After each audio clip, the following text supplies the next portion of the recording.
তুমি কি জানো একই সুযোগ থাকা সত্ত্বেও কেউ মাসে 50,000 টাকা কামায় আর কেউ 6 মাস পরেও একটা টাকাও ইনকাম করতে পারে না? কেন এমন হয়?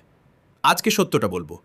অনলাইন ইনকাম কোনো ম্যাজিক না, এটা একটা সিস্টেম প্লাস ডিসিপ্লিন। কিন্তু সমস্যা হলো মানুষ সিস্টেম ফলো করে না, সবাই শর্টকাট খুঁজে। ক্লিয়ার গোল না থাকা। ধরো তুমি দোকান খুলছো কিন্তু জানো না কি বিক্রি করবে, তাহলে কি লাভ হবে? অনলাইনেও একই ব্যাপার। একজন বলে আমি ইউটিউব করব, কিন্তু নিশ ঠিক করে না, গেমিং নাকি এডুকেশন। ফলাফল সমান 2 মাস পরে কুইট 2। স্কিল না শিখে এক্সপেকটেশন বেশি। অনেকে ভাবে আজ শুরু করলাম কাল থেকেই টাকা আসবে। ক্রস এক্সাম্পল, ফাইভারে একজন গ্রাফিক ডিজাইন শিখছে 3 দিন, আরই একটা গিগ দিয়ে $100 চাইছে।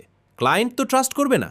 বাস্তবতা, স্কিল বিল্ড করতে 30 থেকে 60 দিন লাগে। কনসিস্টেন্সি না থাকা। অনেকে 5 দিন কাজ করে, 6 নম্বর দিন থেকে ডিসঅ্যাপিয়ার।